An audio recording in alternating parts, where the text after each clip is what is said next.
മുഹമ്മദ് കുട്ടി എന്നുള്ള പേരിൻ്റെ ഒരു അസ്ഥിത ഉണ്ടല്ലോ, ഒരു വല്ലാതെ പഴഞ്ഞം പേരാണ് എന്ന് തോന്നിയിരിക്കും. അപ്പോൾ അത്രയും പ്രായമുള്ള ഒരാളുടെ പേര് എനിക്കിട്ട് കഴിഞ്ഞാൽ ഒരു അരോചകം ഞാനത്. അപ്പോൾ കോളേജ് കയറി മാരേജ് കോളേജിൽ ഫസ്റ്റ് ഇയറൊക്കെ ചെന്നപ്പോൾ ഈ മുഹമ്മദ് കുട്ടി എന്നുള്ള തരത്തിൽ അത് ഞാനങ്ങോട്ട് ഒളിപ്പിച്ചു. എൻ്റെ പേര് ചോദിക്കുന്നവരോടൊക്കെ ഞാൻ ഹോമർ ഷെരീഫ് എന്ന് പറഞ്ഞു. അങ്ങനെ അപ്പോൾ നമ്മൾ അന്നത്തെ കാലത്ത് ഈ ഐഡൻറ്റിറ്റി കാർഡുണ്ട് കോളേജിൽ, ഓർമ്മയില്ലേ? ഈ ഐഡൻറ്റിറ്റി കാർഡ് എടുത്തിട്ട് എൻ്റെ നിന്ന് വീണ് കിട്ടിയപ്പോൾ എൻ്റെ പേര് ഇങ്ങനെ മുഹമ്മദ് കുട്ടി എന്ന് പറഞ്ഞു. നിന്റെ പേര് മമ്മൂട്ടി എന്നാണ്. അങ്ങനെ എൻ്റെ പേര് മമ്മൂട്ടിയായത്.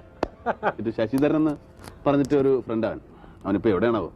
എനിക്ക് പേരിട്ട മമ്മൂട്ടി ദാണ്ട് അവിടെ ഇരിപ്പുള്ളൂ.